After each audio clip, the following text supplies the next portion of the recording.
إن الحمد لله نحمده ونستعينه ونستغفره ونعوذ بالله من شرور أنفسنا وسيئات أعمالنا من يهده الله فلا مضل له ومن يضلل فلا هادي له وأشهد أن لا إله إلا الله وحده لا شريك له وأشهد أن محمدا عبده ورسوله أما بعد فإن أصدق الحديث كتاب الله تعالى وخير الهدي هدي محمد صلى الله عليه وسلم وشر الأمور محدثاتها وكل محدثة بدعة وكل بدعة ضلالة وكل ضلالة في النار أما بعد. كعادتنا في أول سبت من كل شهر المحاضرة الشهرية في هذا المسجد المبارك إن شاء الله تبارك وتعالى. وموضوع هذه الليلة موضوع محاضرتنا هذه الليلة العربية، فضلها وأهميتها. Donc, dans cette conférence mensuelle qui se tient toujours dans la mesure du possible par la grâce d'Allah subhanahu wa ta'ala tous les premiers samedis du mois. Et la conférence de ce mois-ci est intitulée La langue arabe, son importance et ses mérites. Il y a énormément de choses à dire sur cette langue, car ce n'est pas n'importe quelle langue, et l'on verra tout cela dans les détails, ce qui m'oblige malheureusement à parler plus en français qu'en arabe, afin que le message qui veut être passé ce soir puisse parvenir à chacun et chacune d'entre vous. Tout d'abord, avant de parler de l'importance de la langue arabe et de ses mérites, parler tout d'abord de son histoire, l'histoire de la langue arabe. La langue arabe est la langue qui était parlée par les peuples de Ad et les peuples de Thamoud. C'était une langue qui était présente dans les terres du Yémen et dans les terres de l'Irak. Et concernant les Arabes, il y a ceux qu'on appelle Al-Arabu al-Aribah et Al-Arabu al-Musta'arabah.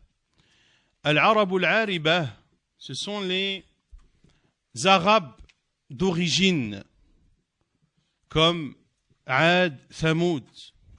Et il y a les Arabes al-Musta'araba qui sont ceux qui ont appris l'arabe.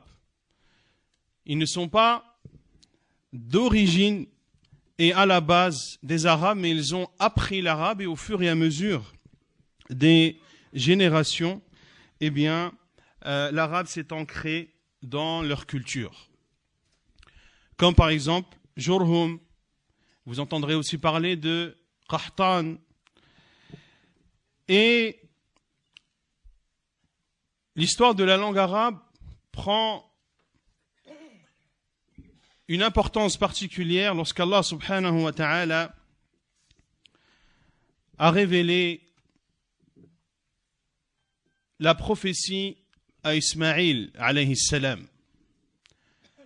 Ismaïl alayhi salam, vous connaissez tous l'histoire lorsque Ibrahim l'a laissé, lui et Ismaïl, dans cet endroit désertique où il n'y avait ni culture ni eau. Et lorsque Jibril alayhi salam est venu et frappé de ses ailes cette terre qui a permis notamment que le puits de Zamzam puisse exister. Et la tribu de Jurhum est passée à cet endroit, et est restée à cet endroit, et Ismaïl alayhi salam a donc côtoyé ces enfants de cette tribu Jurhum. Et il a grandi avec eux et a appris la langue arabe de cette tribu de Jurhum. Ainsi, Ismaïl alayhi salam grandit en leur compagnie et s'est même marié avec une femme de leur tribu. Et dans le hadith authentique, authentifié par Cheikh Al-Albani, rahimahullah, dans Sahih al-Jami', il dit alayhi salatu wassalam, أول من فتق لسانه بالعربية المبينة إسماعيل عليه السلام وهو ابن 14 سنة. Il dit alayhi salatu wassalam que le premier qui a parlé l'arabe clair et limpide est Ismaïl alayhi salam. Il était alors âgé de 14 ans. Vous entendrez des personnes vous dire que le premier à avoir parlé l'arabe est Ismaïl alayhi salam. Cela est vrai, mais la réponse n'est pas complète. Ismaïl alayhi salam n'est pas le premier à avoir parlé la langue arabe, car la langue arabe, on l'a vu qu'il l'a appris de la tribu de Jurhum. Mais c'est le premier à avoir parlé un arabe clair, un arabe éloquent.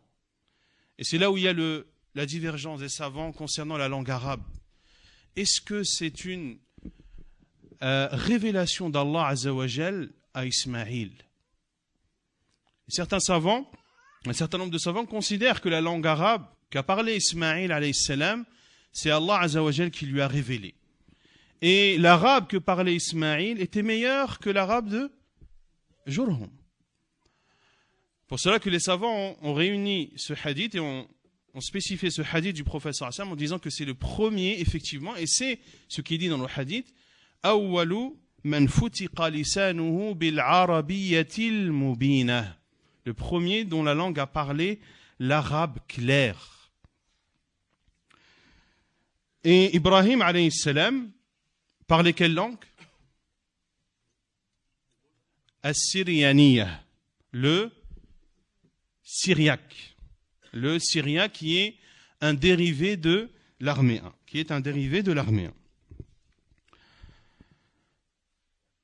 Donc, Al-Hafid ibn Hajar, rahimahullah ta'ala, a expliqué notamment cette particularité que Ismaïl alayhi salam était le premier à avoir parlé cette langue arabe claire et limpide et que cela, c'est Allah subhanahu wa ta'ala qui le lui a inculqué. La langue arabe, et il faut le savoir, est la langue vivante la plus ancienne.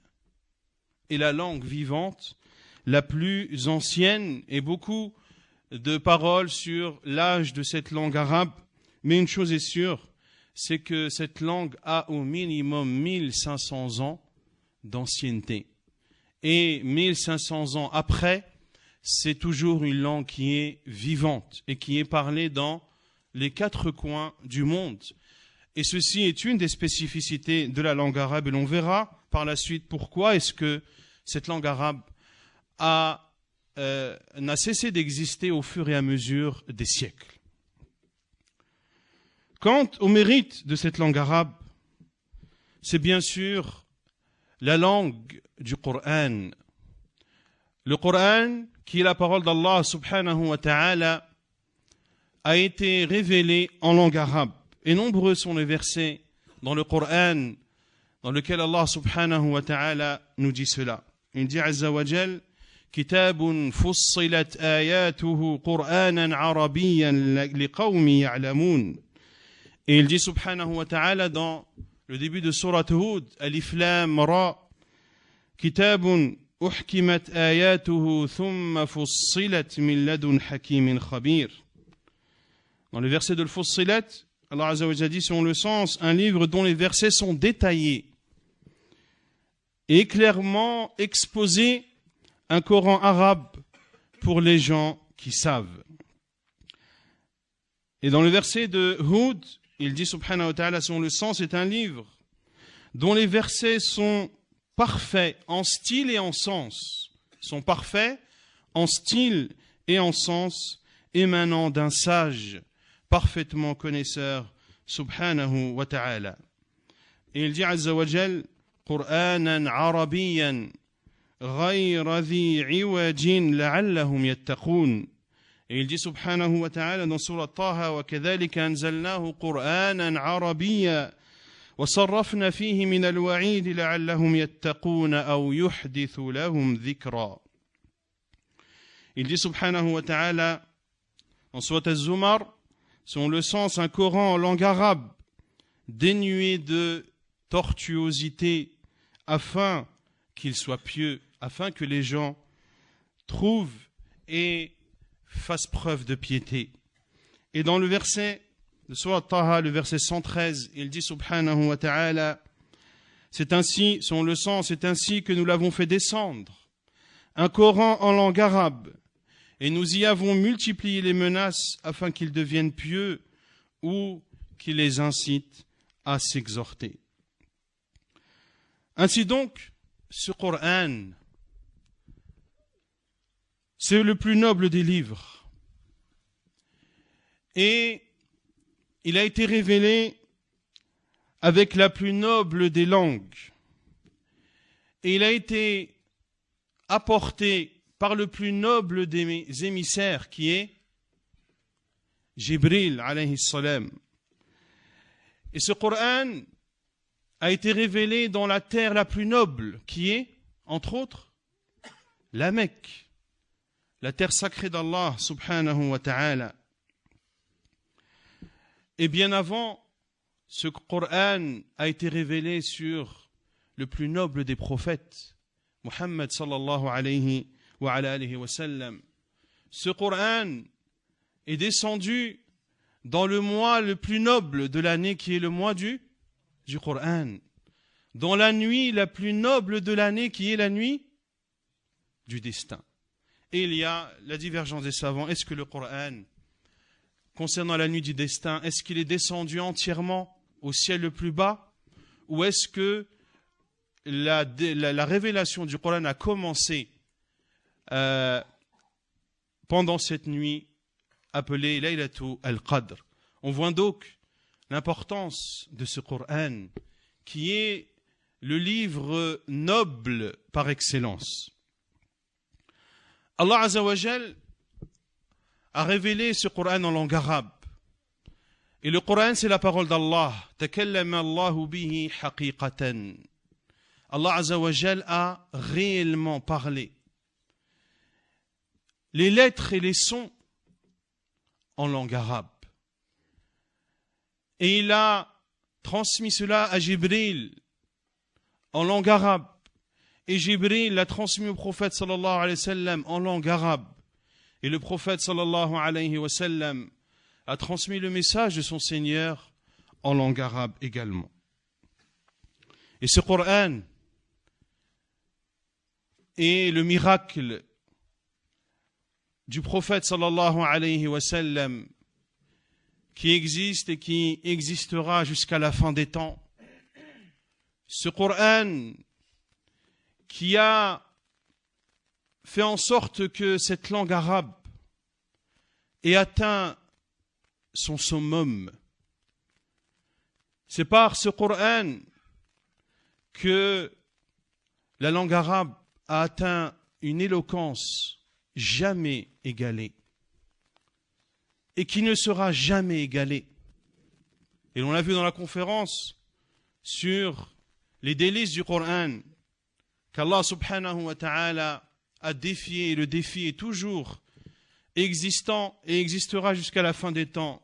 Quiconque qui prétend que ce Coran ne provient pas d'Allah alors qu'il apporte un Coran similaire, et s'il ne peut pas alors qu'il apporte 10 sourates, s'il ne peut pas qu'il apporte une sourate, s'il ne peut pas qu'il apporte un seul et unique verset.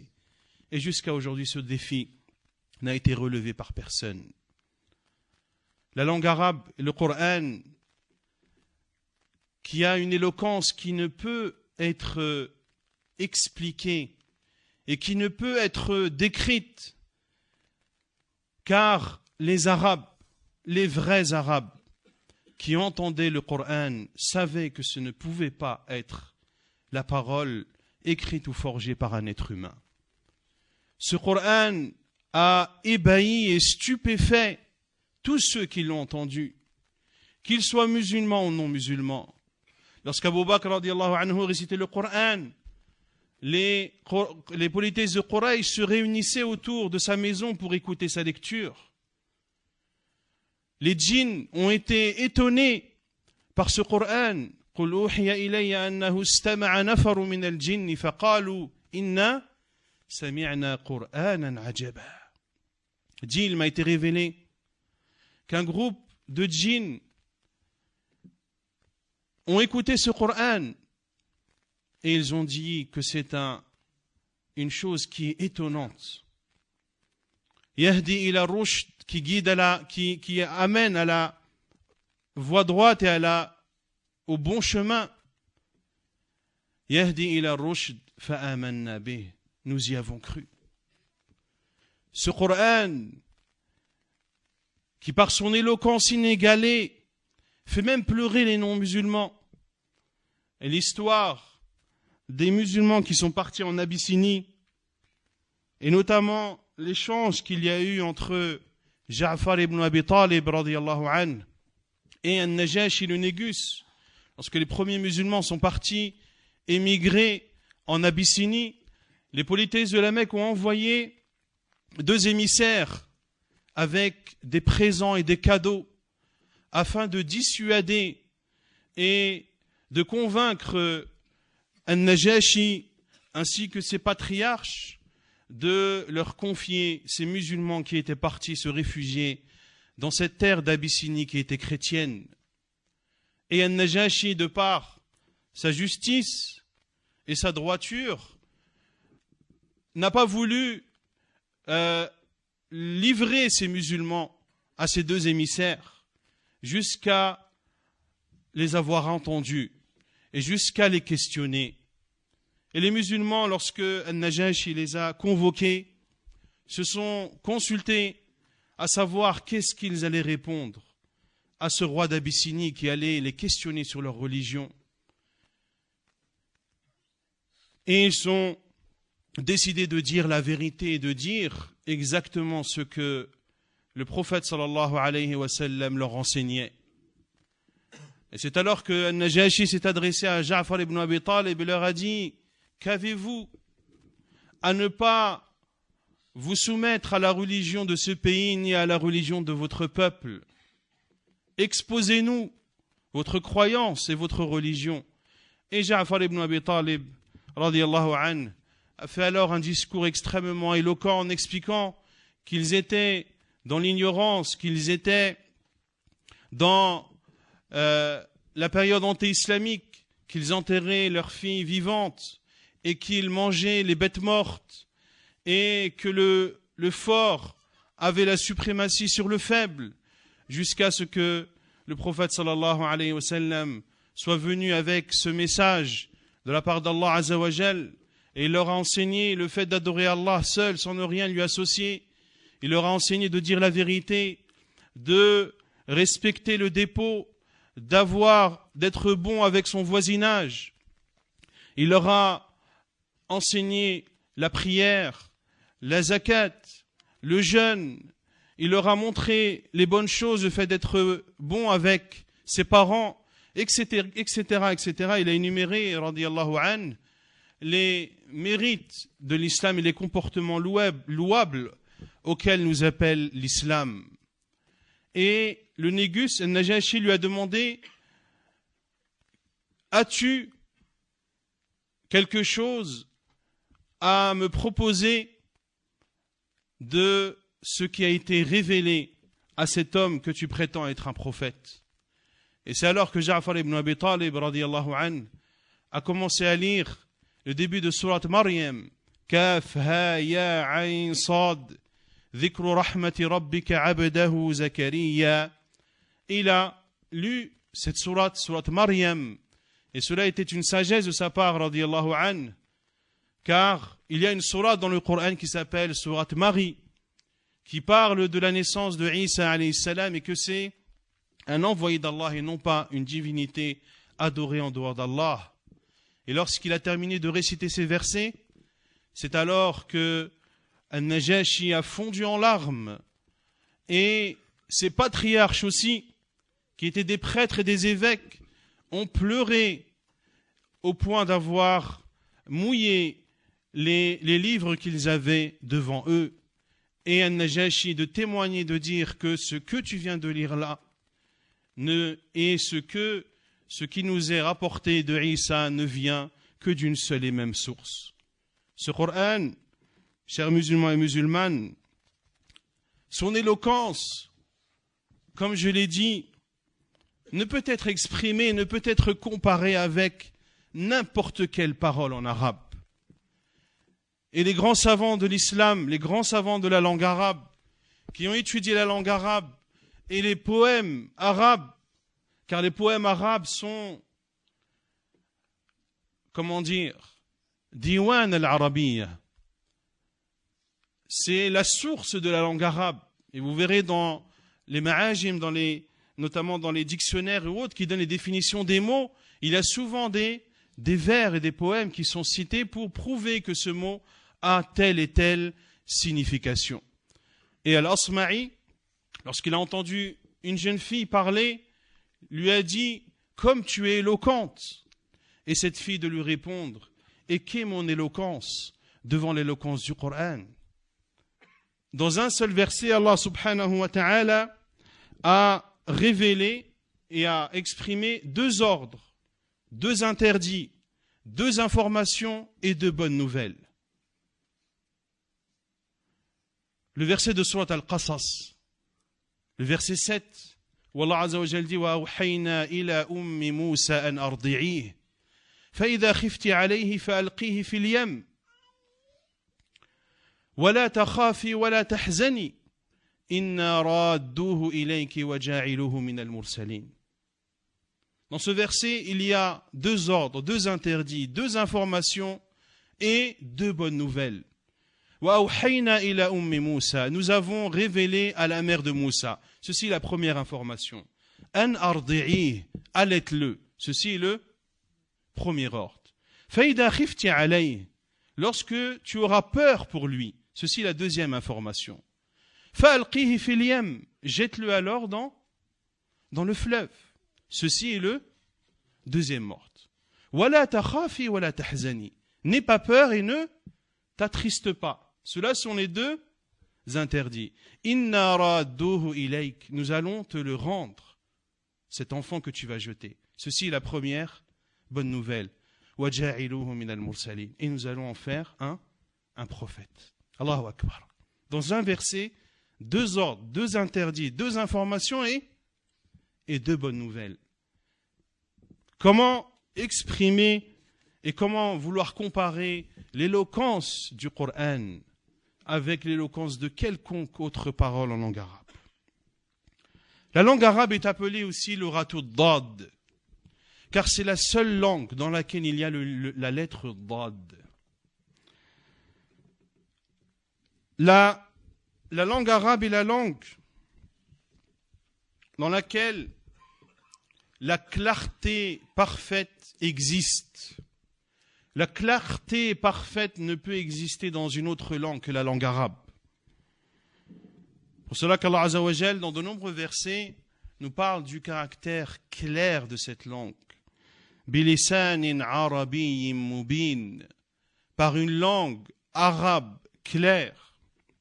Et Abu al-Hussein ibn Faris, un savant de la langue arabe, décédé en l'an 395 de l'Hégire, a dit, et parce qu'Allah subhanahu wa ta'ala a précisé que cette langue arabe était une langue claire et manifeste, alors de cela l'on en déduit que l'ensemble des autres langues ne peuvent être aussi claires que cette langue arabe.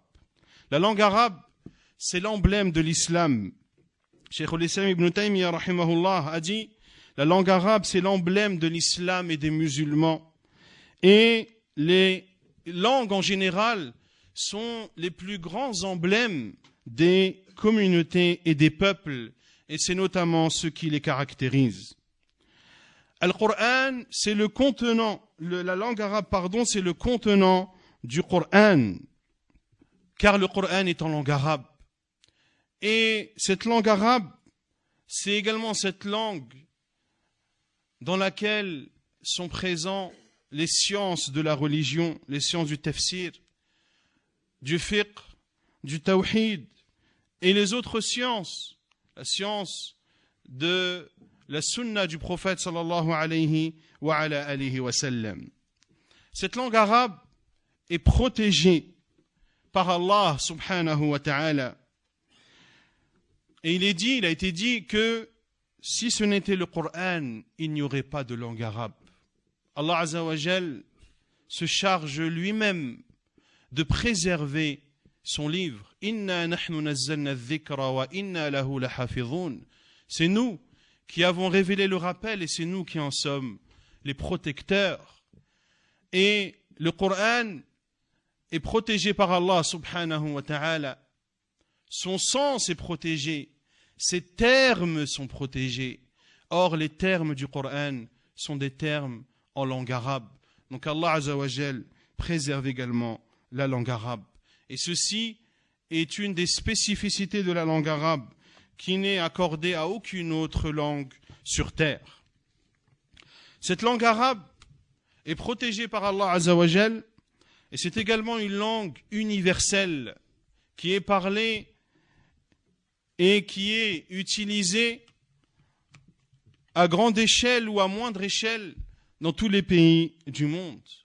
Et cette langue arabe est valable en tout lieu et en tout temps, et elle existera jusqu'à ce qu'Allah subhanahu wa ta'ala décide que cette vie d'ici-bas s'arrête et arrive à son terme.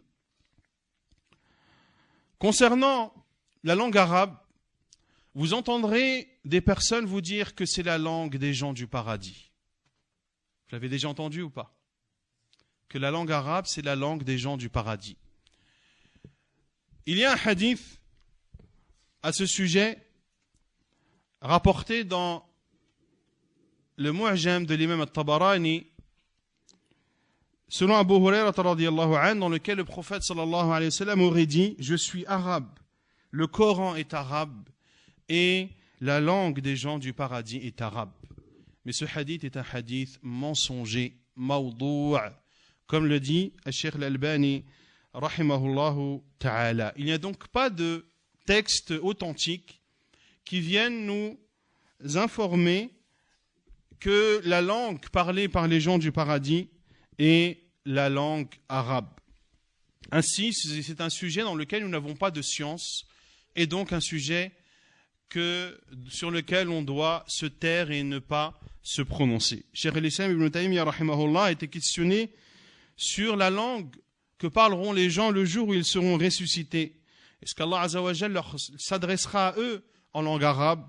Et est-ce qu'il est vrai que les gens de l'enfer parleront le perse et les gens du paradis l'arabe? Il a répondu rahimahullah ta'ala que la langue qui sera parlée ce jour-là n'est pas connue. Car Allah subhanahu wa ta'ala ne nous a pas informés de cela, ainsi que son prophète sallallahu alayhi wa sallam. Et il n'y a rien d'authentique qui vienne prouver que le perse sera la langue des gens de l'enfer, ni que l'arabe soit la langue des gens du paradis. Et nous ne connaissons aucune information à ce sujet concernant les compagnons du prophète sallallahu alayhi wa sallam. Ils se sont tous abstenus de se prononcer sur ce sujet. Après avoir parlé des mérites de la langue arabe, parlons maintenant des spécificités de cette langue arabe. La première de ces spécificités est que c'est une langue qui est vaste. C'est une langue extrêmement vaste et c'est la plus vaste des langues existantes à nos jours. Il n'y a pas une langue qui est plus vaste dans ses termes, dans ses mots, dans ses sens que la langue arabe. L'imam al-Shafi'i rahimahullah a dit dans son livre Ar-Risala: Lisanul Arab awsa'ul alsinah wa aktharuha alfadha. La langue arabe est la langue la plus vaste et c'est celle qui comporte le plus de mots. Ainsi, la clarté, la vasteté de cette langue arabe ne peut être comparée avec une autre langue. Et celui qui dirait qu'une langue est plus vaste et plus riche que la langue arabe se sera trompé. Et l'imam As-Suyuti, rahimahullah ta'ala, a dit cela est clair, car nous, les Arabes, lorsque nous voulons parler, par exemple, d'une épée, eh bien, nous avons énormément de termes qui nous permettent de l'exprimer. Et chaque terme aura une signification particulière qui parlera d'un aspect particulier de cette épée. Il en est de même pour, par exemple, le lion, il en est de même pour le cheval, il en est de même pour énormément de choses. Par exemple, le lion a plus de 11 noms, certains même parlent de 300. Le chameau également a énormément de mots qui le caractérisent. C'est une langue qui est vaste. Le juriste parle en langue arabe. Le médecin écrit et parle en langue arabe. L'astronome écrit et parle en langue arabe. Le mathématicien écrit et parle en langue arabe. Qui a inventé l'algèbre, par exemple, si ce n'est les Arabes, qui vient du mot al-jabr. Également, le physicien parlera, écrira en langue arabe, et ainsi de suite. Toutes les sciences, eh bien, trouvent leur aisance à s'exprimer et à se développer en utilisant la langue arabe. Cette langue arabe, parmi ses particularités, al-ijaz, la concision. Que ce soit dans ses lettres ou que ce soit dans ses termes, c'est une langue qui est concise. Par exemple, l'utilisation de la shadda, qui nous permet une lettre de la prononcer 2 fois, mais en l'écrivant une seule fois. Shaddada, c'est pour montrer at-tikrar. Et ceci n'est pas présent dans les autres langues, notamment la langue française, par exemple. Lorsque je dis frapper, j'écris frapper avec 2 P. Lorsque je dis recommander, j'écris recommander avec 2 M. Donc du coup, le mot s'allonge. Or, l'utilisation, et ceci est un exemple donné uniquement, de la shadda permet d'avoir une langue qui est concise, d'avoir une langue qui est caractérisée par sa brièveté.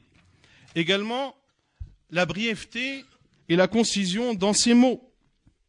Le duel n'est présent quasiment que dans la langue arabe.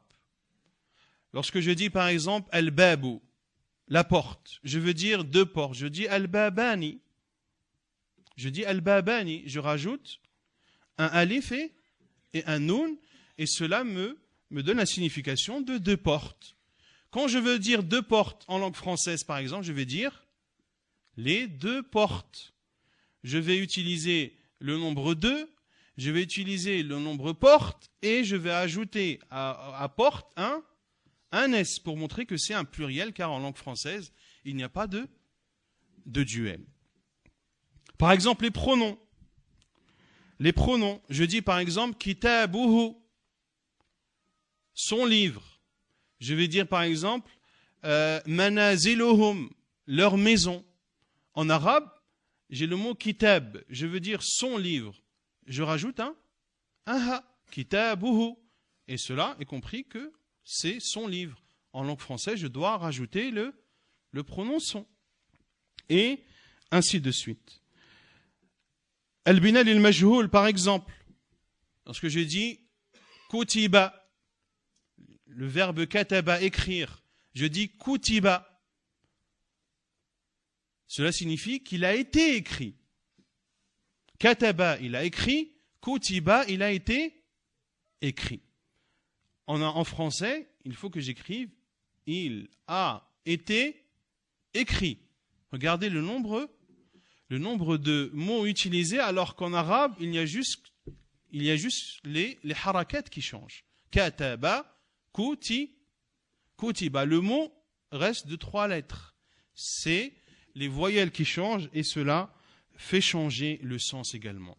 En langue arabe, les mots sont constitués pour la plupart de 3 lettres, puis de 4 lettres, puis de 5 lettres.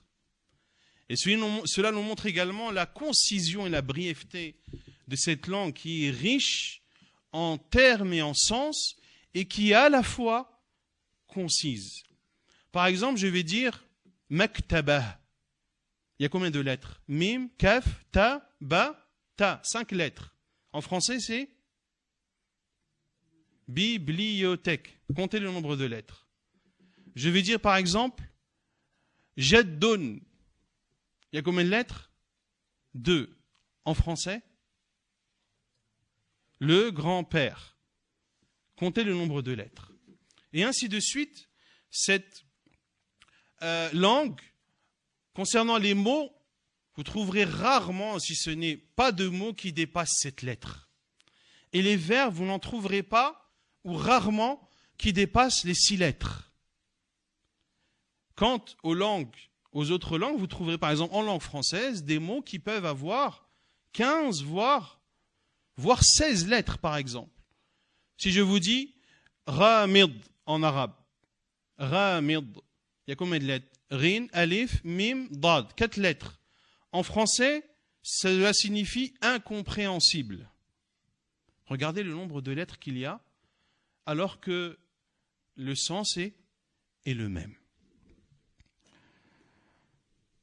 Et nul doute qu'une langue qui est concise, c'est une langue qui est plus facile à parler, plus facile à comprendre, une langue qui est plus aimée, et c'est une langue qui te fait gagner du temps.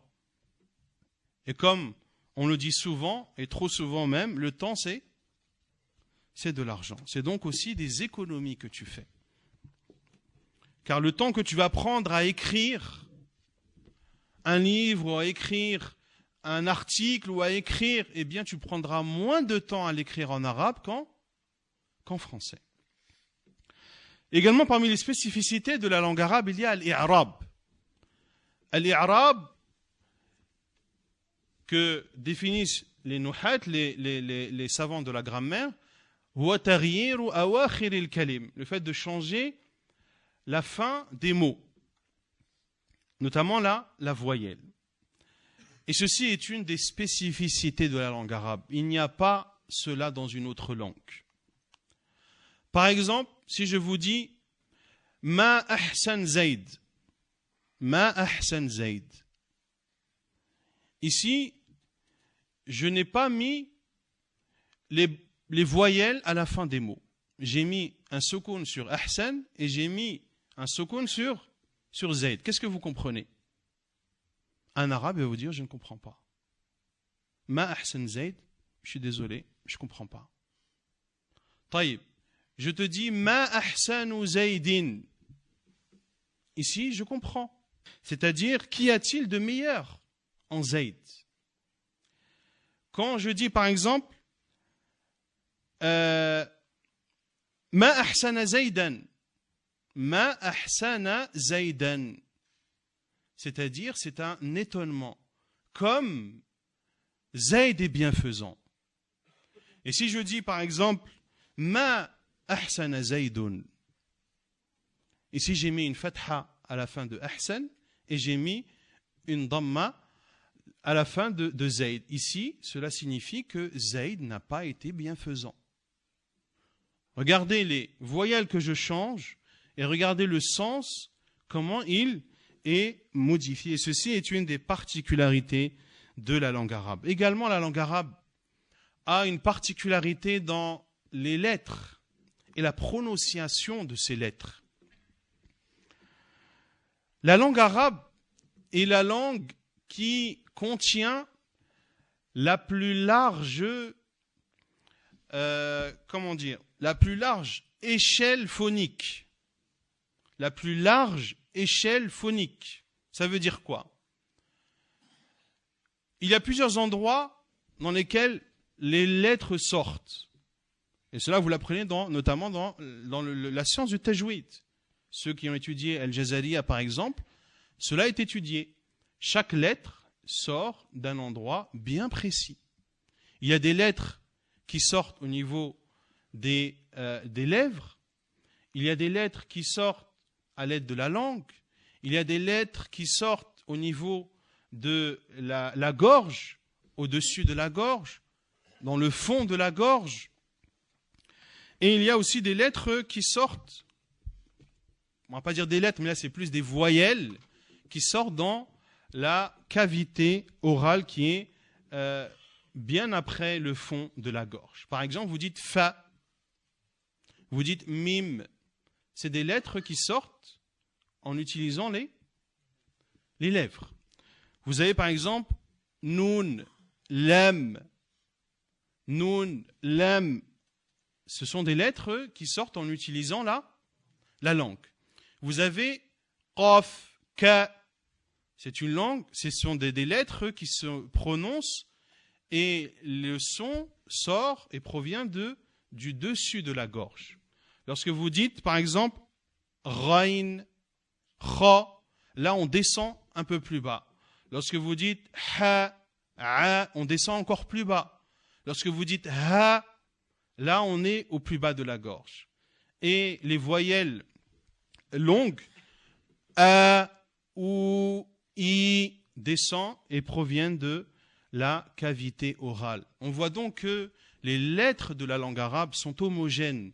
Elles ne sont pas focalisées sur les lèvres, ou sur la langue, ou sur le palais, ou sur le fond de la gorge, ou sur le dessus de la gorge, etc. Mais ce sont des lettres qui sont dispersées et qui ont une large échelle phonique.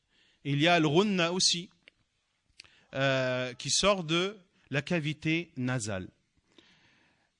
Et vous allez trouver des lettres qui sont plus nombreuses dans d'autres langues, mais vous verrez que ces lettres sortent et sont focalisées soit au niveau de la cavité nasale, soit au niveau des lèvres, comme c'est le cas notamment de la langue française.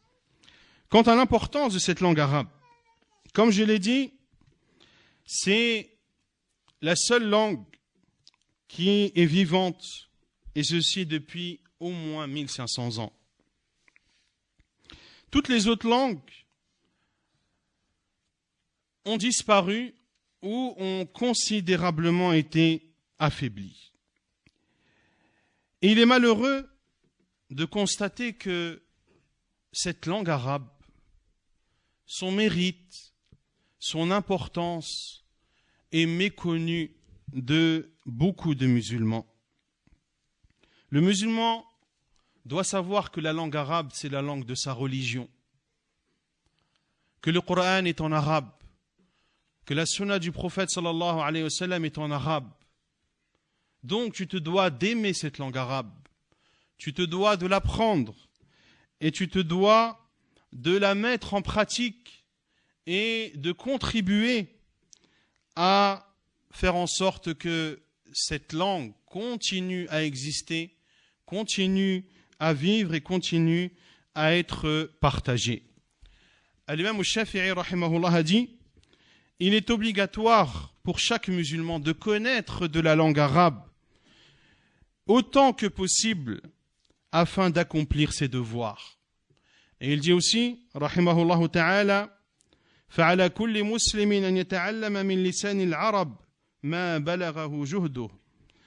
Il est obligatoire aux musulmans d'apprendre la langue arabe autant que possible jusqu'à ce qu'il atteste que nul ne mérite d'être adoré qu'Allah et que Muhammad sallallahu alayhi wa sallam est son envoyé et son prophète, jusqu'à ce qu'il puisse lire le livre d'Allah, c'est-à-dire en arabe, et de prononcer les rappels et les invocations obligatoires, notamment celles qui sont présentes dans la prière et autres. Et Cheikh al-Islam ibn Taymiyyah rahimahullah ta'ala a dit: lorsqu'Allah Azza wa Jal a révélé son livre en langue arabe et que son prophète sallallahu alayhi wa sallam a transmis son livre en langue arabe, et que la sagesse est en langue arabe, et que ceux qui nous ont précédés, notamment nos pieux prédécesseurs, parlaient en langue arabe, il n'y a d'autres voies et d'autres issues pour comprendre la religion que en comprenant et en apprenant la langue arabe. Ainsi, de connaître la langue arabe fait partie de la religion et de connaître la langue arabe te permettra d'appliquer convenablement la législation d'Allah subhanahu wa ta'ala. Nous devons donc donner une importance particulière à cette langue, car c'est la langue de notre religion. Et l'on voit que tous les peuples donnent de l'importance à sa langue. Lorsque vous voyez les chefs d'État, par exemple, qui voyagent dans des congrès, dans les 4 coins du monde, chacun parle sa langue. Et c'est aux gens de se débrouiller pour la comprendre, et c'est aux organisateurs de trouver les interprètes adéquats pour que chacun puisse comprendre la parole et la langue qu'il parle. On ne peut pas parler de l'importance de la langue arabe sans parler de la gravité de faire des erreurs linguistiques ou des erreurs grammaticales. Al-Imam al-Nawawi, ce qui est appelé en arabe par al-lahn. Al-Imam al-Nawawi, rahimahullah, a dit « Et il est du devoir de l'étudiant en sciences du hadith d'étudier la grammaire et d'étudier la langue arabe qui lui permettra de ne pas tomber dans al-lahn, dans les erreurs linguistiques et dans les erreurs grammaticales. » Et Ash-Sha'bi, rahimahullah, a dit « An-nahwu fil ilm kal-milhi fit ta'am la yustaghna bih » La grammaire est pour la science comme le sel pour le repas. Tu ne peux pas t'en passer. Tu ne peux pas t'en passer. Et Al-Hafidh al-Iraqi, dans sa Alfiya, qu'il a écrit, rahimahullah ta'ala, dans la science du hadith, il parle justement de ce point que sont les erreurs grammaticales et les erreurs d'écriture ou de prononciation. Il dit, rahimahullah, وَلْيَحْذَرِ اللَّحَّانَ وَالْمُصَحِّفَ على حديثه بأن يحرف فيدخل في قوله من كذب فحق النحو على من طلب. Il dit rahimahullah, et que prenne garde celui qui commet des erreurs grammaticales, al-lahn, et celui qui fait ce que les savants appellent at-tashif. Tashif, c'est le fait de changer des lettres qui se ressemblent. Par exemple, j'écris Barid et j'écris Yazid. C'est quoi la différence entre Barid et Yazid? Des points. Dans le premier, j'ai Barid, j'ai un point en dessous le bas et je n'ai pas de point sur le Ra. Et dans l'autre, j'ai 2 points en dessous, le Ya, et j'ai un point sur le Za. Et cela change le sens. Et cela ne peut être accepté dans la science du hadith, car on parle ici de la parole de qui? Du prophète sallallahu alayhi wa sallam. Ainsi il dit, rahimahullah, que prenne garde celui qui fait le lahn ou le tashif dans son hadith qu'il rapporte ou qu'il écrit, de ne pas falsifier, car il rentrerait dans la parole celui qui ment. Ici il fait référence à la parole du prophète sallallahu alayhi wa sallam, man kadhaba alayya muta'ammidan falyatabawwa maq'adahu minan nar fa haqqun an-nahwu ala man talaba. Ainsi la science de la grammaire est obligatoire pour celui qui apprend la science. Et beaucoup de savants sont de cet avis que celui qui fait des erreurs grammaticales dans les hadiths du prophète sallallahu alayhi wa sallam qu'il rapporte entre dans cette menace du prophète sallallahu alayhi wa sallam, que celui qui dit ce qu'il n'a pas dit, qu'il se réserve alors sa place en enfer, car le prophète sallallahu alayhi wa sallam était le plus éloquent des Arabes. Était le plus éloquent. Khayru man nataqa bid-dad. Le prophète sallallahu alayhi wa sallam est le meilleur qui ait prononcé la lettre dad pour montrer son éloquence. Que le prophète sallallahu alayhi wa sallam était le plus éloquent. Donc il ne faisait pas d'erreur en arabe. Donc si toi, tu rapportes un hadith ou tu lis un hadith ou tu expliques, enseignes un hadith en faisant des erreurs grammaticales, tu auras dit ce que le prophète sallallahu alayhi wa sallam n'a pas dit. La langue arabe, c'est ce qui te permet de comprendre ces 2 sources divines le Coran et la sunna du prophète sallallahu alayhi wa sallam. C'est la langue arabe qui va te permettre de comprendre et de découvrir les secrets présents dans le Coran et la sunna du prophète sallallahu alayhi wa sallam. C'est cette langue arabe qui va te permettre de découvrir et de maîtriser les subtilités présentes dans ces sources. Et nos pieux prédécesseurs donnaient une immense importance à cette langue arabe. Cheikh al-Islam ibn Taymiyyah rahimahullah a dit: la connaissance de la langue arabe par laquelle on s'est adressé à nous permet de mieux comprendre ce qu'Allah et son prophète, yarhamukallah, et son prophète sallallahu alayhi wa sallam ont dit. Et beaucoup se sont égarés parmi les gens de l'innovation, car ils n'ont pas associé les bons sens aux termes. Le fait de parler la langue arabe a une influence indéniable sur la raison de la personne, sur son comportement et sur sa religion. Cheikh al-Islam ibn Taymiyyah rahimahullah a dit: sache que le fait de t'habituer à une langue a un effet indéniable sur la raison, sur le comportement et sur la religion. Ainsi, il faut s'exprimer en langue arabe, car lorsque tu auras pris l'habitude de t'exprimer en langue arabe, eh bien, ta raison, ton comportement seront imprégnés et influencés par cette langue arabe. Ainsi, tu seras amené à ressembler au premier de cette communauté parmi les compagnons du prophète sallallahu alayhi wa sallam. Et nul doute que de ressembler au prophète sallallahu alayhi wa sallam et à ses compagnons ne pourra qu'élever ta raison, ne pourra qu'améliorer ton comportement et ne pourra que parfaire ton application de ta religion. Et les salaf, rahimahumullah, comme le dit Cheikh al-Islam ibn Taymiyyah, rahimahullah, éduquaient leurs enfants dans la langue arabe. Ils parlaient avec eux en langue arabe. Et c'est ce qui nous permet de garantir la bonne compréhension du Coran et de la Sunna. Le fait d'apprendre la religion, le fait d'apprendre la langue arabe, comme je l'ai dit, revient à apprendre et à préserver la religion. Omar ibn Khattab radiyallahu anhu a dit: ta'allamu al-arabiyyah fa innaha min dinikum. Apprenez la langue arabe car elle fait partie de votre religion. Et Cheikh al-Islam ibn Taymiyyah rahimahullah ta'ala a dit que la langue arabe fait partie de la religion et le fait de la connaître et de l'apprendre fait partie des obligations, car le Coran et la Sunna, car la compréhension du Coran et de la Sunna sont obligatoires. Or, on ne peut les comprendre qu'en comprenant la langue arabe.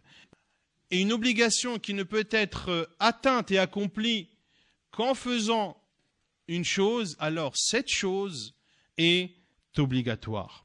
Et l'obligation, comme l'a explicité l'imam Shafi'i rahimahullah ta'ala, que la langue arabe, l'apprentissage de la langue arabe sera pour toi soit obligatoire, soit recommandé. Obligatoire si tu ne connais pas des obligations qui doivent obligatoirement être dites en langue arabe. Comme par exemple réciter Al-Fatiha. C'est une obligation. Tu n'as pas le choix que de réciter Surat Al-Fatiha en langue arabe. Et si tu ne récites pas Al-Fatiha, ta prière n'est pas valide, n'est pas valable. Il y a des rappels qui sont obligatoires, et ainsi de suite. Si tu ne connais pas cette sourate, en l'occurrence, et les rappels obligatoires, alors c'est pour toi une obligation d'apprendre de la langue arabe, ce qui va te permettre d'arriver et de mettre en application cette obligation. Et plus tu apprendras l'arabe, et plus cela sera bénéfique pour toi. Le sujet est long, Al-Haqiqa, il y a énormément de choses à dire. La langue arabe te permet de comprendre le Coran et les exemples sont nombreux. L'apprentissage de la langue arabe te permet de comprendre la sunna du prophète sallallahu alayhi wa sallam. Mais également, parmi une des importances de la langue arabe, c'est que la langue arabe permet de réunir et d'unifier les musulmans. Car les musulmans présents dans les 4 coins du monde, leurs langues sont différentes. Et s'ils se rencontrent, ils ne se comprendraient pas les uns les autres, si ce n'est à travers des gestes. Et ça, on le voit pendant le pèlerinage, quand on est face à des pèlerins qui sont d'une nationalité dont on ne connaît pas la langue. Eh bien, c'est une communication qui se résume à des signes. Or, si chacun apprend la langue arabe, quel que soit l'endroit dans lequel il se trouve, quelle que soit sa langue maternelle qui n'est pas la langue arabe, eh bien, cela permet d'unifier les musulmans et de pouvoir communiquer entre eux et de pouvoir se soutenir les uns les autres. Et l'imam Shafi'i, rahimahullah, a une belle parole à ce sujet lorsqu'il dit, rahimahullah ta'ala, que à partir du moment où les langues des gens sont différentes et que les uns ne peuvent pas comprendre la langue des autres, alors il y a obligatoirement une langue qui doit être suivie par les autres langues. Et quelle langue mérite le plus d'être suivie si ce n'est la langue parlée par le prophète sallallahu alayhi wa sallam. Et l'on constate que d'autres personnes donnent plus d'importance à leur langue que les musulmans ne donnent d'importance à la langue arabe. Par exemple, les Japonais, regardez l'importance qu'ils donnent à leur langue. L'enseignement au Japon n'est fait qu'en japonais. Et vous connaissez tous l'avancée technologique du Japon. Et toute cette avancée, eh bien, ils la font à travers leur langue, qui est la langue japonaise. Vous avez par exemple les Coréens, pareil. Ils ont la langue coréenne qui est la seule langue enseignée, et vous connaissez également les avancées technologiques de la Corée, et ainsi de suite. La Chine, ne parlons même pas de la Chine. Tous ces pays donnent énormément d'importance à leur langue. Pourquoi nous, les musulmans, ne donnons-nous pas l'importance à la langue arabe, qui est bien meilleure que toutes ces autres langues? Si seulement les musulmans savaient et connaissaient la valeur et l'importance de leur langue arabe. Il y a de nombreuses paroles des salafs sur l'importance de la langue arabe. Omar ibn al-Khattab, radiyallahu anhu, lorsqu'il a écrit à Abu Moussa al-Ash'ari, il lui a dit « Amma ba'd, fatafaqahu fi sunnah, wa tafaqahu fi al-arabiyyah, wa a'ribu al-Qur'an fa innahu arabi » Les recommandations de Omar ibn al-Khattab, radiyallahu anhu, à Abu Moussa al-Ash'ari: comprenez et étudiez la sunnah, comprenez et étudiez la langue arabe et analysez grammaticalement le Coran, car c'est un livre en langue arabe. Et il dit aussi, radiyallahu ta'ala an, ta'allamu al-arabiyya fa innaha min dinikum wa ta'allamu al-fara'id fa innaha min dinikum. Apprenez la langue arabe, car elle fait partie de votre religion, et apprenez l'héritage, car il fait partie de votre religion. L'imam Shafi'i, rahimahullah, détestait que celui qui connaît sa langue arabe parle une autre langue que celle-ci. Cheikh al-Islam ibn Taymiyyah, rahimahullah, a dit: et les salafs n'ont cessé de détester le fait que les Arabes changent et dévient de leurs emblèmes, même concernant les transactions. Les salafs n'aimaient pas que dans les transactions on utilise d'autres termes que les termes en arabe. Et ils parlaient en une autre langue que la langue arabe que dans le besoin. Comme cela est rapporté de l'imam Malik, de l'imam Shafi'i et de l'imam Ahmed. C'est toujours la parole de Cheikh al-Islam ibn Taymiyyah rahimahullah dans son livre Al-Fatawa. Et il dit, rahimahullah, au point même que l'imam Malik a dit, celui qui parle dans notre mosquée par une langue autre que la langue arabe, il en sera expulsé. Et nombreuses sont les paroles des salaf al-haqiqa sur le fait de parler la langue arabe et de ne pas s'habituer à parler une autre langue pour préserver cet emblème de l'islam, pour préserver cette langue du Coran. Et les musulmans, les premiers musulmans qui ont habité dans la région du Cham, dans la région de l'Égypte, et à l'époque, ces habitants parlaient le romain concernant le Cham et l'Égypte. Et ils ont habité également en Irak et dans Khorasan, dans la Perse. Et leur langue était le perse également. Et les premiers musulmans ont également habité dans le Maghreb de façon générale. Et leur langue était le berbère. Et parce que ces premiers musulmans donnaient de l'importance à la langue arabe et qu'ils la pratiquaient, eh bien tous ces pays sont devenus des pays arabes, alors qu'à l'origine, ils ne l'étaient pas. C'est la ferveur, c'est l'importance, c'est la persévérance de ces premiers musulmans, rahimahumullahu ta'ala wa radiyallahu ta'ala anhum, qui a fait en sorte que la langue d'un pays change dans sa totalité. Et les paroles des salafs sur al-lahn également sont nombreuses. Par exemple, Abu Ayyub as-Sikhtiyani, rahimahullah, lorsqu'il faisait une erreur grammaticale, il disait astaghfirullah. Il disait astaghfirullah.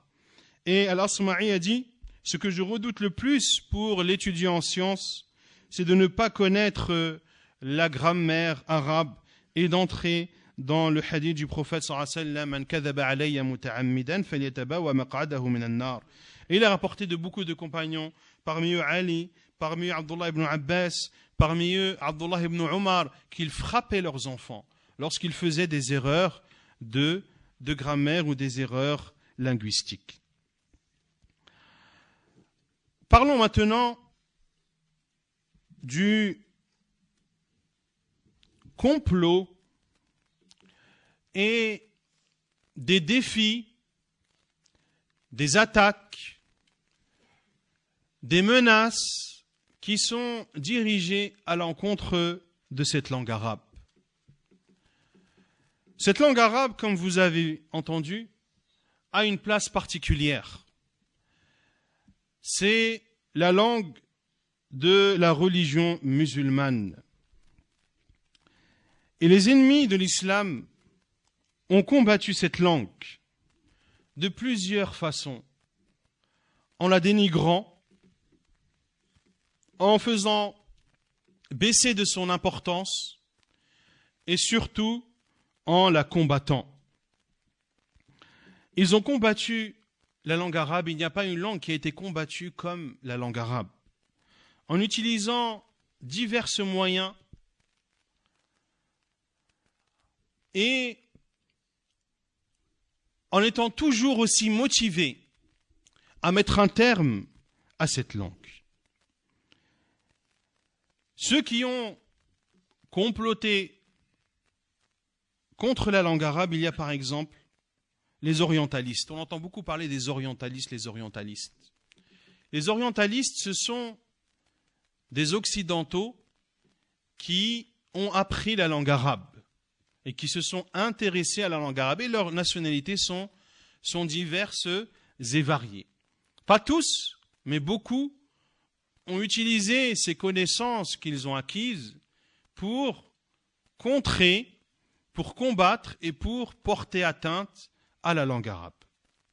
Il y a également ceux qui ont été influencés par l'Occident.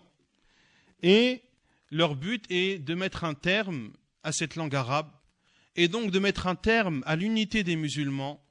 Et en mettant un terme à la langue arabe, eh bien, ils couperont un lien extrêmement important entre les musulmans et leur religion. Vous connaissez tous ce qui s'est passé en Turquie, avec notamment les agissements de Kemal Atatürk, qui a combattu tout d'abord la langue arabe. Il a combattu la religion musulmane de façon générale, mais particulièrement la langue arabe, qui ne devait plus être parlée, qui ne devait plus être écrite, qui ne devait plus être enseignée, au point même, wal'iyadhu billah, d'avoir changé l'adhan et d'avoir imposé que l'adhan se fasse en langue turque et non en langue arabe. Et vous pouvez l'entendre, il est enregistré, il est facilement trouvable sur Internet, où vous entendez l'adhan en turc. Et ce n'est que dans la fin des années 50 que Adnan Menderes, le premier ministre turc, qui a pris le pouvoir après la mort d'Atatürk notamment, qui a remis et qui a exigé que l'adhan soit remis et qu'il soit proclamé en langue arabe. Et beaucoup racontent que les musulmans, lorsqu'ils ont entendu l'adhan en langue arabe, se sont prosternés en reconnaissance et en remerciement à Allah subhanahu wa ta'ala. Donc on voit bien que lorsque l'on veut porter atteinte aux musulmans, eh bien, un des moyens, c'est le fait de combattre la langue arabe. Atatürk, par exemple, a ordonné que la langue turque ne s'écrive plus en utilisant l'alphabet arabe. Car la langue turque, auparavant, elle s'écrivait avec les lettres arabes, comme on écrit le perse en langue avec les lettres arabes, comme on écrit par exemple l'ourdou, la langue du Pakistan, une des langues du Pakistan, en utilisant les lettres arabes. Eh bien, non, il a ordonné que ces lettres soient des lettres latines. Et c'est le cas jusqu'à nos jours, malheureusement. Également, l'on constate cette guerre et ce complot contre la langue arabe qui était manifeste notamment lors des différentes colonisations. Les colonisateurs, lorsqu'ils ont constaté que la langue arabe réunissait entre les musulmans et qu'un musulman pouvait voyager du Maghreb jusqu'au fin fond de la péninsule arabique, il n'avait aucun problème à s'exprimer avec les différents peuples qu'il traversait dans son voyage. Ils ont tout d'abord scindé et séparé les pays musulmans, puis ils ont déclaré la guerre à la langue arabe. Et lorsque je parle de la langue arabe, c'est la langue arabe, al-Fusha, la langue arabe du Coran. Et ils ont petit à petit imposé leur langue à eux comme une langue qui doit être enseignée dans ce pays qu'ils ont colonisé. Et les colonisateurs sont nombreux. L'Angleterre, par exemple, qui a colonisé l'Égypte, entre autres. Et cela ne s'est pas restreint à l'Égypte uniquement. Il y a aussi le Chem, toute la région de la Palestine, de la Jordanie, de la Syrie. Et il y a tout le Maghreb, dans sa totalité, l'Afrique également, au point que, par exemple, l'anglais était imposé en Égypte, il était imposé au Soudan, il était imposé en Irak, car ces pays étaient colonisés par l'Angleterre. Le français, par exemple, était imposé en Syrie, en Tunisie, en Algérie, au Maroc, au point que ces deux langues, l'anglais et le français notamment, eh bien, se sont imposées chacun dans le pays qu'il a colonisé. Et bien sûr, il profitait de cela pour brûler les livres religieux en arabe. Et notamment, on a parlé de cela brièvement dans la biographie de Al-Allama Mohammed Al-Ansari, rahimahullah, qui était au Mali et qui racontait les répressions du colonisateur français au Mali qui entourait les mosquées pour empêcher les gens d'y entrer et qui notamment brûlait des livres de science afin de couper les musulmans de ces pays avec ce lien extrêmement important qui les lie à leur religion, à savoir la langue arabe. Et bien sûr, ce complot contre la langue arabe, ils utilisent beaucoup de procédés. Parmi ces procédés, il y a le fait de changer l'alphabet utilisé par ces langues. On voit par exemple en Indonésie et dans l'archipel maltais, ou l'archipel malais, pardon, la Malaisie, le Brunei, les Philippines et autres, c'était des personnes qui ne sont pas arabes, mais qui utilisaient l'alphabet arabe pour écrire leur langue. Et tout cela a été changé, notamment par les colonisateurs. Et cela est d'autant plus flagrant, hamakallah, dans les pays d'Afrique. Il y a des langues qu'on ne connaît pas, qu'on n'a peut-être jamais entendu parler, mais qui s'écrivaient en utilisant l'alphabet arabe. Si je vous dis par exemple l'Aoussa, qui parle l'Aoussa ici? Qui parle l'Aoussa? Une langue qui est parlée pourtant au Bénin, au Burkina Faso, au Cameroun et dans d'autres pays, comme la Côte d'Ivoire notamment, le Niger. C'est une langue qui s'écrit en utilisant les lettres de l'alphabet arabe. Par exemple, le mandingue. Qui parle le mandingue? Ahsant. Qui est parlé au Sénégal, en Gambie, en Guinée, au Mali. Également, il s'écrivait avec les lettres arabes. Le Wolof, vous n'allez pas me dire qu'il n'y a pas de personne qui parle le Wolof ici. Le Wolof, c'est une langue qui s'écrivait avec les lettres arabes. Et c'est lorsqu'il y a eu la colonisation française que le Wolof écrit maintenant avec les lettres latines. Également le Swahili, qui est une langue parlée au Kenya, en Ouganda, en Tanzanie, et ainsi de suite, en Somalie, en Érythrée. Énormément de langues qui étaient écrites en utilisant l'alphabet arabe.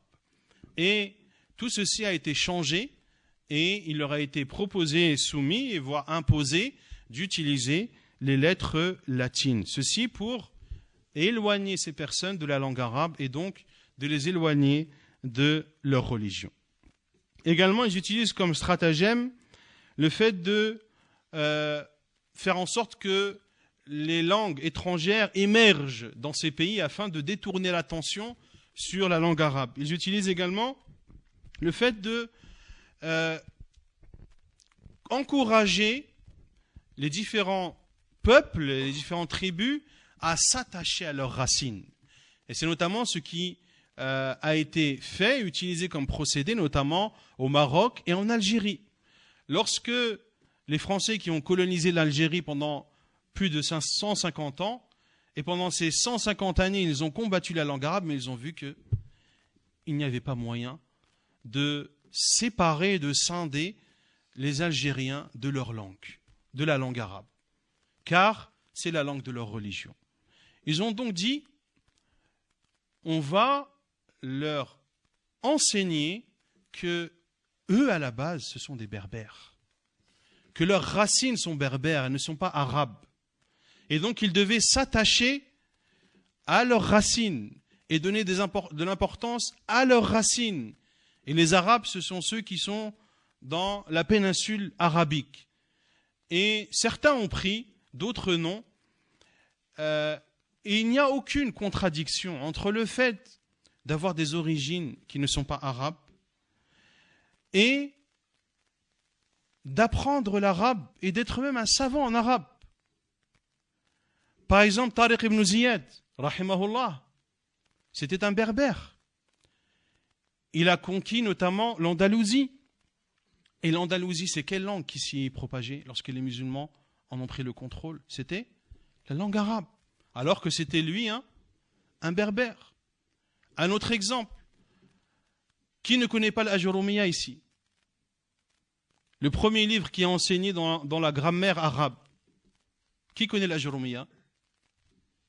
Beaucoup l'ont étudié. Et beaucoup demandent la miséricorde d'Allah Azzawajal pour son auteur. Et son auteur, c'est qui? Ibn Ajurrum. Et c'était qui Ibn Ajurrum? C'était un Marocain, un berbère, qui est né à Fès. Et son livre sur la langue arabe est étudié dans le monde entier. Et il est accepté, walillahi alhamd, de par sa sincérité, dans le but de faciliter cette langue. Et Allah Azza wa Jalla a fait en sorte que son livre soit accepté par les musulmans, quel que soit l'endroit où il se trouve dans le monde. Quand on voit par exemple Sibawayh, quand on parle de la langue arabe, le savant de la langue arabe, on parle de qui en premier? Sibawayh. Quand on parle des savants, même dans le fiqh, même dans le hadith par exemple, l'imam al-Bukhari, est-ce qu'il était arabe? Non. Il était de l'Ouzbékistan. Est-ce que l'imam Muslim était arabe? Non. Il était perse, d'Iran, l'Iran actuel. Pareil pour l'imam Abu Daoud, pour l'imam Ibn Majah, l'imam Tirmidhi, l'imam al-Nasa'i. Ces grands savants du hadith que l'on connaît tous, ils n'étaient pas d'origine arabe. Mais ils ont appris l'arabe, car l'apprentissage de l'arabe faisait partie pour eux de la religion. Et ils se rapprochaient d'Allah Azza wa Jal en apprenant l'arabe, car c'est en apprenant l'arabe que l'on comprend la parole d'Allah subhanahu wa ta'ala et la parole du prophète sallallahu alayhi wa ala alihi wa sallam. Également, parmi leurs stratagèmes, c'est le fait d'utiliser les dialectes et de faire croire que les dialectes sont plus faciles que la langue arabe claire, al-Fusha, la langue du Coran. Et cela, malheureusement, est beaucoup diffusé chez les musulmans. Que, mashallah, il parle al-Fusha. Mashallah, il parle al-Fusha, c'est-à-dire que c'est quelque chose de... Il est arrivé à un niveau... Il a fait face à des difficultés innombrables pour pouvoir parler cette langue. Moi, je me contente que de Darija, que ce soit le Darija marocain ou algérien ou tunisien ou autre. Donc les gens ont cette idée que les dialectes sont plus faciles à apprendre et à parler que la langue arabe du Coran. Et cela est faux. Et tout ceci vient notamment des orientalistes qui ont étudié ces différents dialectes et qui ont établi des règles et qui ont écrit des livres pour vanter les mérites de tous ces dialectes, de leur trouver un orthographe, de leur trouver une façon d'écrire, etc., dans le but que ce soit des langues qui se prospèrent, qui prospèrent, et ainsi que cela porte atteinte de façon directe ou indirecte à la langue arabe.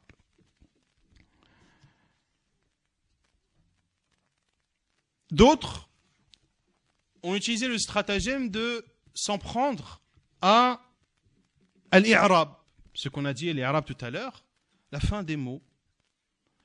Et certains ont dit sakkin taslam, mets des soukoun partout et tu seras tranquille. Parce que l'i'rab c'est compliqué, etc., avec les différentes formes, les différentes situations, les différents sens, etc. C'est trop compliqué, donc mets des soukoun partout et comme ça, tu seras tranquille. Or, on ne peut pas mettre des soukoun partout. Je vous ai dit tout à l'heure, ma ahsan zayd, ça veut dire quoi? Ça ne veut dire rien. Des versets du Coran, par exemple, innama yakhshallaha min ibadihi al-ulama'u, c'est en mettant une fatha sur Allah et une damma sur al-ulama qu'on sait que ce sont les savants qui craignent Allah. Wa yadi btala Ibrahim rabbuhu, lorsque le Seigneur d'Ibrahim a éprouvé Ibrahim. C'est en mettant la damma sur Rabbuhu et la fatha sur Ibrahim que l'on sait que c'est Allah qui a éprouvé Ibrahim, et ainsi de suite. L'importance de l'Arab n'est pas à démontrer. Puis ils ont utilisé d'autres stratagèmes comme le fait de ajouter des mots dans la langue arabe dans le but de la déformer, des mots étrangers à la langue arabe dans le but de la déformer. Ils ont aussi essayé de moderniser la langue arabe dans le but de la faire rapprocher des différents dialectes. Et ils ont aussi utilisé des mensonges et des faux prétextes en disant par exemple que la langue arabe n'est pas une langue assez riche, que nous sommes dans l'époque où l'on a lancé la conquête de l'espace. On est dans l'époque de la technologie, dans l'époque de l'Internet, dans l'époque et que la langue arabe n'a pas la richesse nécessaire et n'a pas les termes nécessaires pour pouvoir absorber et pour pouvoir évoluer dans ces nouveaux défis, dans ces nouvelles technologies. Tout ceci n'est que mensonge et ce ne sont que des paroles vides, car on a vu que toutes les sciences confondues, eh bien, les savants arabes utilisent la langue arabe pour prospérer et pour évoluer dans ces sciences. Et ils disent aussi également que c'est une langue qui est extrêmement difficile. Que c'est une langue qui est extrêmement difficile.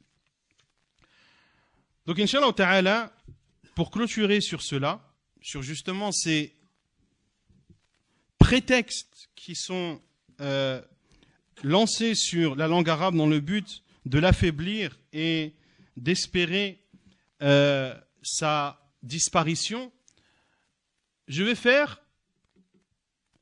vous prouver que la langue arabe est riche, qu'elle est plus riche que les autres langues, et je vais vous prouver que la langue arabe est plus facile que les autres langues.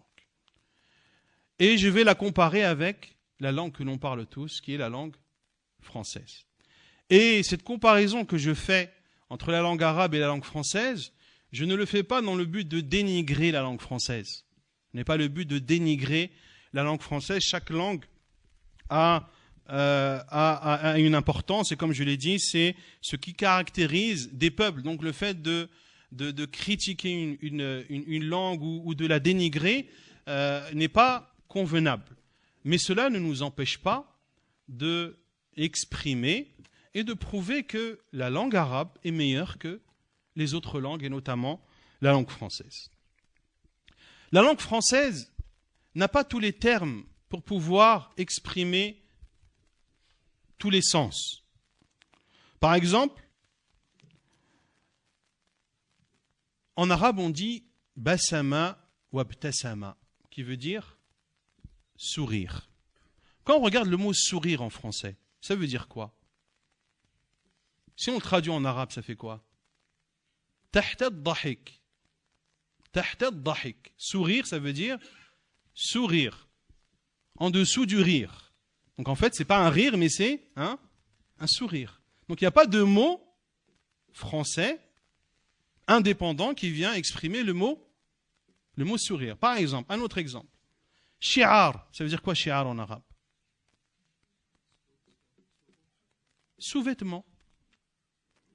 Sous-vêtement, un t-shirt, un caleçon. C'est un sous-vêtement. Je le mets sous mes vêtements. Donc c'est sous les vêtements. Il est où le mot en langue française? Indépendant, quand je l'utilise, ça veut dire les sous-vêtements. En arabe, c'est ash-shi'ar. Et on voit ça dans des choses que les gens utilisent énormément, tous les jours. Un exemple. Ghalin wa rakhis. Ça veut dire quoi? Cher et pas cher. Moi j'ai ghal qui veut dire cher en arabe, rakhis qui veut dire rakhis, pas cher. En français, cher c'est cher et pas cher c'est quoi? Dites-moi un mot, traduisez-moi le mot rakhis en français, allez-y. Vous allez me dire quoi? Pas cher? Vous allez me dire bas prix? Bas prix, pas cher? Allez-y, cherchez. Naam? Peu coûteux. Voilà.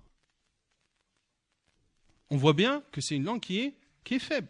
Je vais vous dire encore un autre exemple que même nous les prêcheurs, et le frère Sadiq, il est là, il va témoigner. Kadhaba yakdhibu wa yasduqu. Kadhaba wa sadaqa. Kadhaba, ça veut dire il a menti. Sadaqa, ça veut dire il a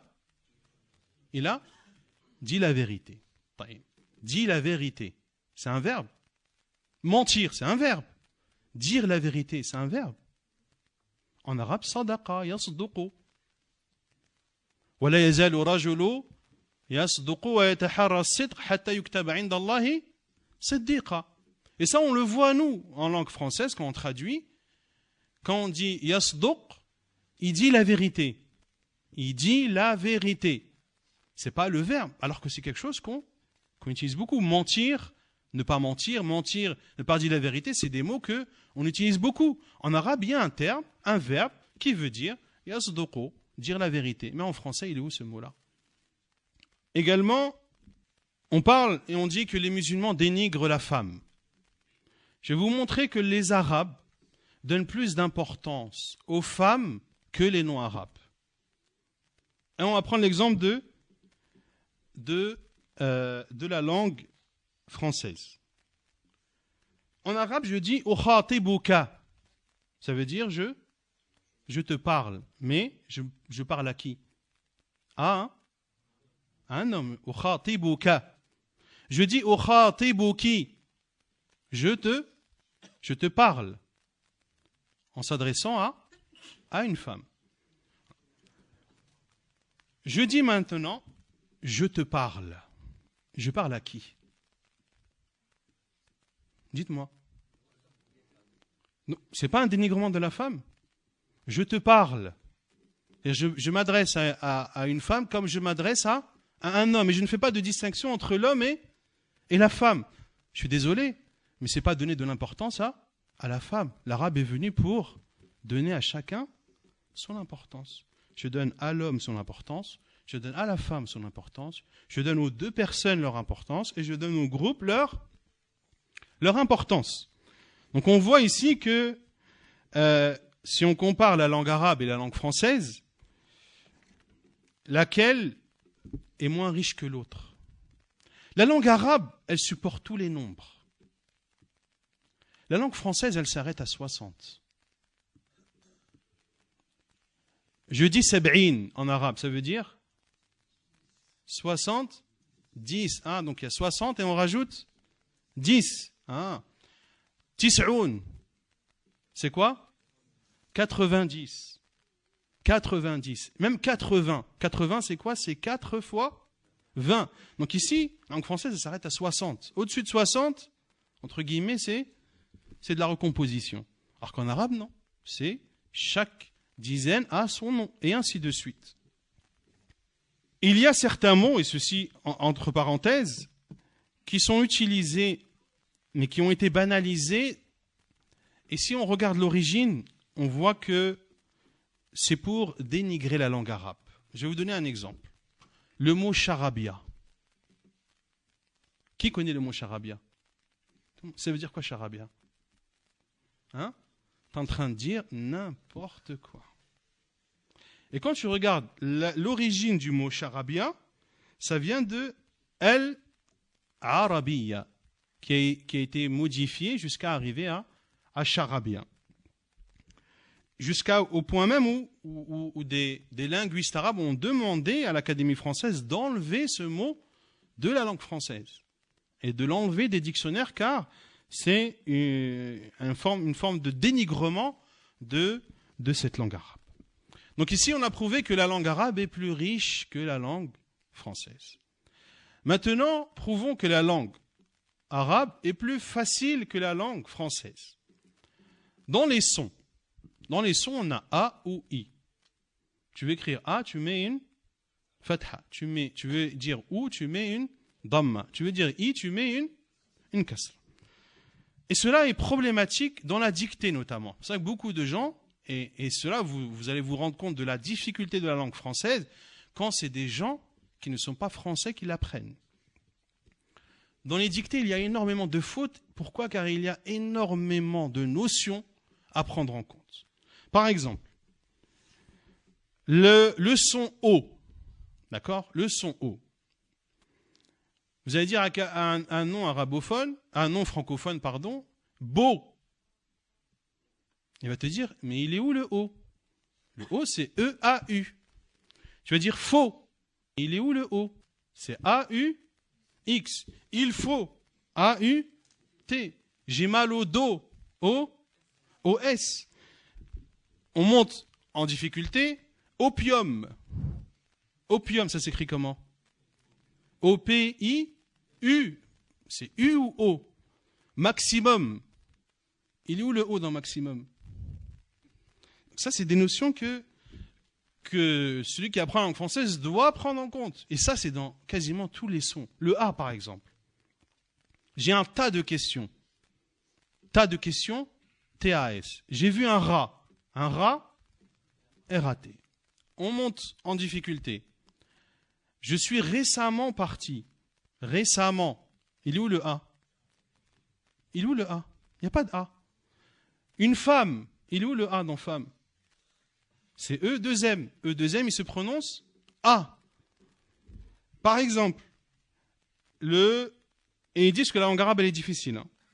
Le I, par exemple. Pays. Il est où le I dans pays? Style. Il est où style? Il est où le I dans style? Souris. On monte en difficulté. Fusil. IL. Outil. IL. On prononce I. On prend la lettre X, par exemple. Combien d'élèves y a-t-il en classe? Il y a 6 élèves. Il est où le X? Il est où le Z? Le Z, c'est le X. Le X, je le prononce Z. Xénophobe. Il est où le X? C'est pas X, c'est X. On monte encore en difficulté. Il y a 6 cahiers sur la table. Il est où le X? Il ne se prononce pas. Donc des fois, le X, c'est Z. Des fois, le X, c'est X. Des fois, le X, c'est X. Et des fois, le X, c'est rien du tout. La lettre C. Cerise. Il est où le C? Quand on rajoute un H à C, ça devient chemise. Ça devient chaise. Mais attention, le CH, il peut aussi être K. Chronomètre. Il ne faut pas confondre avec le K et le Q. Parce que le C, il peut aussi être un K. Comme cahier, comme cartable. On monte en difficulté. 2 C qui se succèdent. On va dire accablé. Accablé. Accaparé. Donc ici, c'est 2 C qui se succèdent, mais qui se prononcent K. Mais, attention, 2 C qui se succèdent, ça peut être aussi un X. Accéléré, accélération, accent. La lettre T, c'est une lettre qui se prononce T, mais c'est une lettre qui se prononce aussi S. Une partie, T-I-E. Aristocratie, T-I-E, mais je prononce S. Exécuter, exécution. Exécution, on l'écrit comment? T-I-O-N à la fin. T-I-O-N. Exécuter avec un T, exécution avec un T. Discuter avec un T. Discussion avec un... Si on parle des temps et de la conjugaison, on va vraiment se rendre compte que la langue arabe est beaucoup plus simple que la langue française. En langue arabe, c'est simple. Il y a al-madi, al-mudari' et al-amr. Il y a le passé, il y a le présent, le futur, al-mudari' lorsqu'il est précédé de qad, de sin et autres, et il y a l'impératif. Et les Arabes s'expriment de la façon, comme je l'ai dit, la plus éloquente possible. La langue arabe est la langue la plus claire en utilisant al-madi, al-mudari' et al-amr. La langue française. Je ne sais même pas si ça vaut... Je ne dis pas ça pour dénigrer, hein, mais c'est juste pour répondre à ceux qui disent que les langues occidentales, parce que la langue française, ce n'est qu'une des langues qui découle et qui a pour origine la langue latine. On peut dire ça également sur l'anglais, sur les autres langues qui découlent. En français, il y a le présent, l'imparfait, le futur simple, le passé composé, le plus que parfait, le futur antérieur, le passé antérieur, le subjonctif présent, le subjonctif imparfait, le subjonctif passé, le subjonctif plus que parfait, l'impératif présent, l'impératif passé. Il y a le gérondif, qu'il ne faut pas confondre avec le participe présent. Il y a le conditionnel passé. Le conditionnel passé, première forme. Le conditionnel passé, deuxième forme. Et ainsi de suite. Des temps, je défierai quiconque ici de me donner les détails de chacun. Donc, quand on dit que la langue arabe n'est pas riche, quand on dit que la langue arabe, elle est compliquée, et quand on regarde et qu'on fait une simple comparaison sur des termes que tout le monde connaît, des formule que tout le monde utilise sans se rendre compte. Sans se rendre compte de la difficulté, car nous, on éprouve des difficultés, que ce soit dans la conjugaison, quand on entend les gens parler en français, ils font des erreurs. Des fois, pour ceux qui connaissent vraiment la langue, c'est presque risible. Et on ne se rend pas compte de la difficulté de cette langue que lorsque l'on l'enseigne à des personnes qui ne la parlent pas. Et lorsqu'on enseigne la langue arabe, on voit comment les gens assimilent cette langue de façon très simple et aisée. Il y a dans cela une sagesse, car Allah Azza wa Jalla dit وَلَقَدْ يَسَّرْنَا الْقُرْآنَ لِلذِّكْرِ فَهَلْ مِن مُدَّكِرٍ. Nous avons facilité ce Coran pour le rappel. Y a-t-il des personnes pour se rappeler?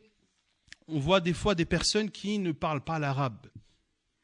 Des fois, on voit des étrangers, par exemple de pays africains ou de pays d'Asie, etc., qui ne parlent pas l'arabe. Mais quand tu l'entends lire le Coran, tu dis Subhanallah, c'est un arabi. Tu ramènes deux lectures, tu vas dire les deux c'est des arabes. Et quand tu vas parler avec lui, tu vas engager une discussion, il va dire excuse-moi, je ne parle pas l'arabe. Je le prononce, j'ai appris le tajwid, je sais prononcer les lettres, je connais les règles et tout, mais n'engage pas de discussion. Pourtant, quand tu l'entends parler, quand tu entends s'exprimer, tu vois qu'il s'exprime de façon claire, limpide, au point que tu as du mal à faire une différence entre un arabe et un non-arabophone. Donc la langue arabe est une langue qui est simple. Il faut juste avoir la motivation et se donner les moyens de l'apprendre.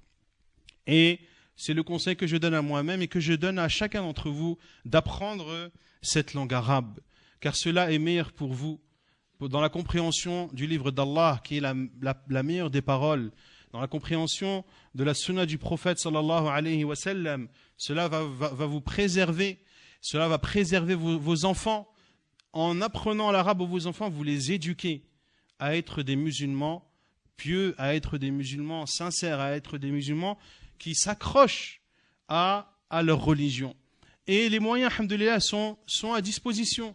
Celui qui ne trouve pas de centre à côté de chez lui ou à quelques kilomètres de chez lui pour apprendre l'arabe, bien alhamdoulilah, maintenant il y a l'enseignement à distance, en ligne. Il y a beaucoup de sites qui proposent l'enseignement de la langue arabe. Et ce conseil que je le dirige aux hommes comme je le dirige aux femmes. Et je dirais même que ce conseil est dirigé plus aux femmes qu'aux hommes, car ce sont les femmes qui éduquent les enfants. Ce sont elles qui sont le plus souvent avec les enfants, ce sont elles qui s'expriment avec nos enfants. Donc enseigner et faire en sorte que ta femme apprenne la langue arabe et parle la langue arabe, eh bien, c'est un bien que tu lui auras fait à elle, un bien que tu t'auras fait à toi, que tu t'auras fait toi-même, et c'est aussi un bien que tu auras proposé à tes enfants. Et n'ayez pas peur de dépenser votre argent pour l'apprentissage de la langue arabe, car ce n'est pas quelque chose que vous regretterez. Bien au contraire, cela ne pourra être que profitable pour eux, et que ceux qui parlent l'arabe, qui ont appris l'arabe, parlent l'arabe avec leurs enfants. Des choses inconcevables où on voit des personnes qui enseignent l'arabe, qui ont étudié l'arabe, qui parlent l'arabe, mais ils s'adressent en français avec ses enfants. C'est la contradiction totale. Où est le respect de cette langue? Où est l'importance que l'on doit donner à cette langue? Si cette personne qui parle l'arabe, qui l'a appris, qui l'enseigne, ne parle pas l'arabe avec les membres de sa famille, qui va parler l'arabe avec les membres de sa famille? Qui, billahi alaykum? Donc il faut se remettre en cause, et il faut se remettre en question, et donner de l'importance à cette langue, et d'apprendre et d'exceller dans celle-ci. Et ne pas se mettre le frein de « je suis un reconverti », à la base je ne suis pas un arabe, donc de toute façon ma connaissance de l'arabe sera limitée. On vous a prouvé le contraire, en vous montrant que le grand savant dans la langue arabe n'était pas un arabe d'origine. هذا ما تيسر. نسأل الله عز وجل أن يوفقنا لما يحبه ويرضاه. Nous demandons à Allah Azza wa Jal de nous protéger et de nous faciliter l'apprentissage de la langue arabe et l'excellence dans cette langue. إنه سبحانه وتعالى ولي ذلك والقادر عليه. وصلى الله وسلم وبارك على نبينا محمد وعلى آله وصحبه أجمعين وآخر دعوانا أن الحمد لله رب العالمين.